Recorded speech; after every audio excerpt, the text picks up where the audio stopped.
வணக்கம். இது நியூஸ் ஃபர்ஸ்டின் மதிய நேர பிரதான செய்தி. உங்களோடு இணைந்து கொள்ளும் நான் டில்ஷாட் தேவதாசன். முதலில் தலைப்புச் செய்திகள். வரவு செலவு திட்டம் தோற்கடிக்கப்பட்ட 4 உள்ளூராட்சி மன்றங்களுக்கு புதிய தலைவர்கள் பெயரிடப்பட்டுள்ளனர். ஐக்கிய மக்கள் சுதந்திர கூட்டமைப்பு வசமுள்ள ஹிங்குராங்கோட பிரதேச சபையின் வரவு செலவு திட்டம் தோல்வி. எய்ப்துள்ள பாதுகாப்பு கட்டடம் ஒன்றுக்கு அருகில் சக்தி வாய்ந்த குண்டு ஒன்று வெடித்ததில் 5 பேர் பலி, சுமார் 100 பேர் காயம். விரிவான செய்திகள். இலங்கை நிர்வாக சேவையின் 50வது வருட பூர்த்தியை முன்னிட்டு வெளியிடப்பட்ட ஞாபகார்த்த முத்திரை ஜனாதிபதி மஹிந்த ராஜபக்சவிடம் நேற்று கையளிக்கப்பட்டது. பொது நிர்வாகம் மற்றும் உள்நாட்டு அலுவல்கள் பிரதி அமைச்சர் விஜய தகநாயக்க ஞாபகார்த்த முத்திரையை அலரி மாளிகையில் வைத்து ஜனாதிபதியிடம் நேற்று ஒப்படைத்தார்.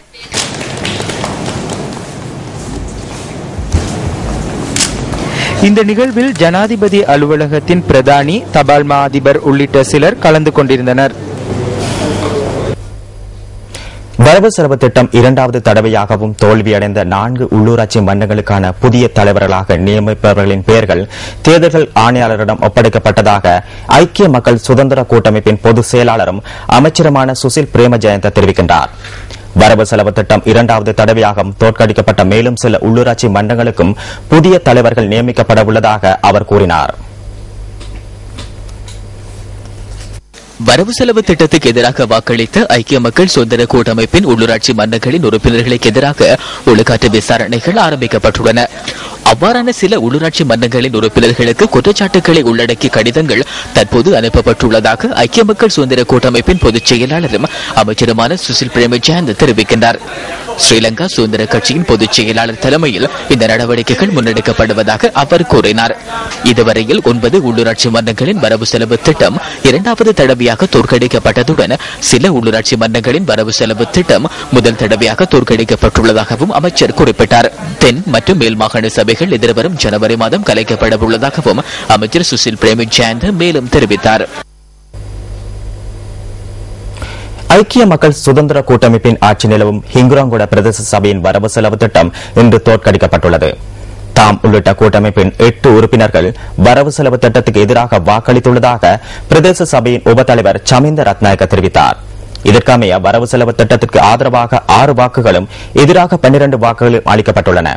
கூட்டமைப்பின் 8 உறுப்பினர்களும் ஐக்கிய தேசிய கட்சியின் 3 உறுப்பினர்களும் மக்கள் விடுதலை முன்னணி உறுப்பினர் ஒருவரும் அடுத்த ஆண்டுக்கான வரவு செலவு திட்டத்துக்கு எதிராக வாக்களித்துள்ளனர்.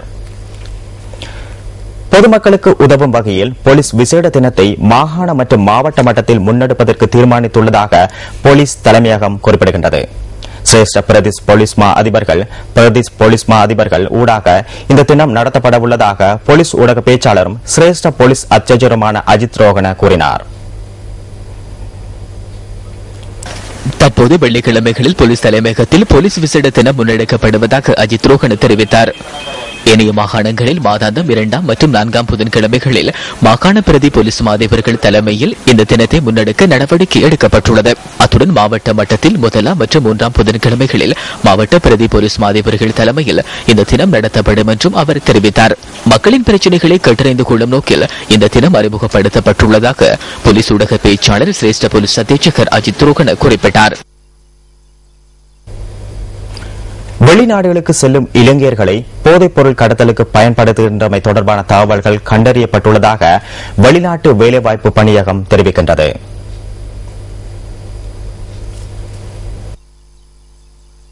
வெளிநாடுகளுக்கு செல்லும் போது தெரியாதவர்களின் பொருட்களை கொண்டு செல்வதை தவிர்க்குமாறு வெளிநாட்டு வேலைவாய்ப்பு பணியகத்தின் ஊடக பேச்சாளரும் பிரதி பொது முகாமையாளருமான மங்கள ரந்தனிய வேண்டுகோள் விடுத்துள்ளார். பொதுகளுக்குள் போதைப் பொருளை மிகவும் சூட்சமமான முறையில் மறைத்து வெளிநாடுகளுக்கு செல்லும் இளைஞர்களிடம் ஒப்படைக்கும் நடவடிக்கை முன்னெடுக்கப்பட்டுள்ளமை கண்டறியப்பட்டுள்ளதாக அவர் கூறியுள்ளார். இது தொடர்பில் வெளிநாட்டு வேலைவாய்ப்பு பணியகத்தால் இலங்கை பணியாளர்களுக்கு ஆலோசனை வழங்கப்பட்டுள்ளதாகவும் மங்கள ரந்தனிய மேலும் தெரிவித்துள்ளார். நாட்டிலுள்ள குரங்குகளால் மக்களுக்கு ஏற்படும் பாதிப்புகள் தொடர்பில் ஆய்வுகளை முன்னெடுப்பதற்கு வன ஜீவராசிகள் திணைக்களம் தீர்மானித்துள்ளது. குரங்குகளின் பெருக்கம் தற்போது அதிகரித்துள்ளதாக திணைக்களத்தின் உயர் அதிகாரி ஒருவர் குறிப்பிட்டுள்ளார். இந்த நிலைமையை தடுப்பதற்கு அந்த குரங்குகளை காட்டுக்குள் விடுப்பது தொடர்பில் அதிக கவனம் செலுத்தியுள்ளதாக அவர் தெரிவித்தார். குரங்குகளின் இருப்பிடங்கள் மக்களினால் அழிக்கப்படுவதனால் அவை குடியிருப்புகளுக்கு அதிக அளவில் வருவதாக வன ஜீவராசிகள் திணைக்களம் தெரிவிக்கின்றது. இதனால் பொதுமக்களுக்கு பாதிப்பு ஏற்படுவதாகவும் அவர் சுட்டிக்காட்டினார்.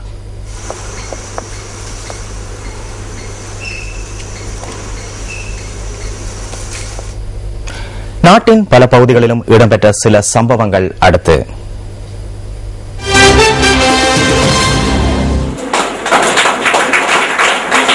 வாழைச்சேனை பிரதேச செயலகம் ஏற்பாடு செய்த நத்தாறு கொண்டாட்ட நிகழ்வுகள் நேற்று பிரதேச செயலக கேட்போர் கூடத்தில் நடைபெற்றது. இந்த நிகழ்வில் பிரதேச செயலக அதிகாரிகள் உட்பட பலர் கலந்து கொண்டனர்.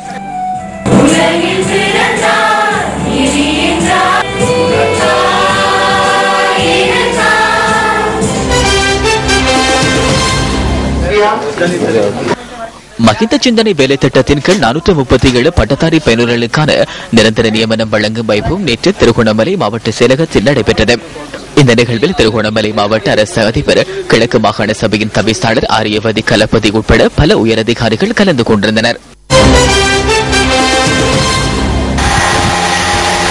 முந்தல் போலீஸ் பிரிவுக்குட்பட்ட பல பகுதிகளில் உள்ள ராள் பண்ணைகளில் பொருட்களை திருடிய சந்தேகத்தின் பேரில் 3 நேற்று முந்தல் போலீசாரால் கைது செய்யப்பட்டிருந்தனர். போலீசாருக்கு கிடைக்கப்பெற்ற தகவலுக்கு அமைய களவாடப்பட்ட பொருட்களுடன் சந்தேக நபர்கள் கைது செய்யப்பட்டுள்ளனர்.